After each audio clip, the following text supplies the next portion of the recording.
Baik. Solat adalah satu benda yang wajib. Meninggalkan solat, dosanya sangat besar. Bahkan sebahagian ulama mengatakan kafir bagi orang-orang yang meninggalkan solat dengan sengaja. Ulama tidak berbeza pendapat tentang hukum meninggalkan solat. Jika ditinggalkan kerana tidur atau lupa, wajib diqadakkan. Itu pertama. Kalau dia tinggal tu sebab lupa atau dia tidur, yang ni wajib qadak.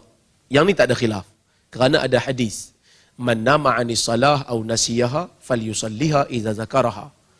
Sesiapa yang tertidur daripada melaksanakan salat ataupun dia lupa, maka hendaklah dia salat ketika mana dia ingat. Waktu tu dia kena salat. Itu waktu dia, kena qadak. Okey? Baik. Adapun orang yang meninggalkan salat dalam keadaan dia sengaja tinggal, maka di sana ulama berbeza pendapat tentangnya. Majoriti ulama mengatakan wajib untuk diqada semula. Wajib untuk diqada. Ini majoriti ulama. 4 mazhab pakai yang ni lah. Ada yang kata mereka wajibkan kerana nak bagi ruang supaya boleh dikampui semula. Orang Kedah dia kata, orang Penang dia kata kampui semula. Maksudnya nak tebus semula apa yang telah ditinggalkan. Ini pendapat majoriti. Kerana dia kiaskan dengan hadis yang tadi. Iaitu orang yang tinggal dengan tak sengaja, yang tak berdosa pun kena qada. Apatah lagi kalau tinggal dengan sengaja yang berdosa. Sudah tentulah lebih utama untuk diqada. Itu pendapat yang pertama. Kemudian pendapat yang pertama juga menyatakan perkataan an-nisyan, perkataan lupa yang Nabi sebut dalam hadis tu, yang Nabi kata siapa tertidur ataupun siapa terlupa. Lupa ni ada dua. Ada lupa yang maksudnya tak ingat langsung. Ada lupa yang bermaksud tinggal dengan sengaja. Kan ada dalam ayat Al-Quran yang disebut, saya tak ingat ayat tu. Tuhan kata pada orang yang dalam dunia ni dia tak ingat ayat Quran. Maksudnya dia berpaling daripada ayat Quran. Wa kadzalika atatka ayatuna fanasitaha. Engkau lupakan ayat tu. Bukan lupa tu maksudnya tak ingat. Cuai untuk mengingat. Tapi maksudnya dia ni tinggalkan ayat tu dengan sengaja. Wa kadzalika al-yauma tunsa. Maka hari ni engkau juga dilupakan. Maksud Tuhan sengaja lupakan dia. Tuhan tinggalkan dia sengaja. Maka dia kata lupa dalam hadis itu bermaksud lupa betul-betul lupa ataupun tinggal dengan sengaja. Ini majoriti ulama punya pendapat. Sebahagian para ulama seperti Hasanul Basri, seperti Al-Humaidi, seperti pendapat ini juga dipilih oleh Ibn Rajab Al-Hambali, dipilih oleh Ibn Taymiyah dan Ibn Qayyim. Dia kata salat yang ditinggalkan dengan sengaja ni tidak perlu untuk diqada. Sebaliknya hanya perlu bertaubat dan memperbanyakkan amalan-amalan sunat yang lain. Kerana dia kata qada ni adalah ibadat yang perlu kepada dalil. Sebab itu orang yang perempuan kalau dia haid, dia kena qada puasa tanpa qada salat. Kenapa salat tak perlu diqada? Kerana Nabi tak suruh. Sebab qada ni ibadat yang perlu kepada dalil.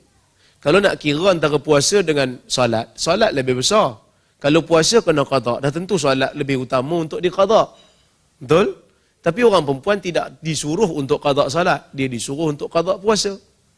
Maka sebab itu orang perempuan dia qada puasa dia waktu haid, waktu bulan Ramadan, tapi tak disuruh untuk qada salat. Maka mereka mengatakan, pertama qada adalah ibadat yang memerlukan kepada dalil yang baru. Sedangkan tidak ada dalil yang baru daripada syarak menunjukkan kena qada salat. Itu yang pertama. Yang keduanya, berbeza dengan orang yang lupa dan orang yang tidur. Pasal apa beza? Kerana orang yang tidur dan lupa ni dia tak berdosa. Maka waktunya masih berbaki sehingga dia ingat dan sehingga dia bangkit daripada tidur. Itulah waktunya. Kerana Allah rahmat pada dia sebab dia memang tak ingat sungguh. Berbeza dengan orang yang sengaja tinggal. Waktu dia sepatutnya ada, tapi dia saja buat lupa. Maka pada waktu itu tidak ada lagi rukhsah pada dia. Tidak ada lagi rusah pada dia. Dan tak boleh juga untuk kita katakan lupa tu sengaja tinggal. Betul dalam bahasa, lupa itu an-nisyan itu boleh bermaksud lupa sungguh ataupun sengaja lupa. Tapi ayat dalam hadis itu menunjukkan lupa tu sebenarnya lupa sungguh. Bukan sengaja lupa. Bukan sengaja tinggal. Sebab apa? Sebab Nabi sebut falyusalliha idza zakaraha. Hendaklah dia salat bila dia ingat. Maksudnya memang dia lupa sungguh. Bukan hendaklah dia salat bila dia insaf. Sebab orang yang sengaja tinggal ni dia jahat lah. Kan, dia jahat. Tapi Nabi gabungkan perkataan idza zakaraha, bila dia ingat. Maksudnya memang nisyan kat situ, lupa kat situ, lupa sungguh. Bukan sengaja tinggal. Dan begitu juga Nabi combinekan lupa tu dengan tidur. Yang mana lupa dengan tidur ni ialah uzur syar'i.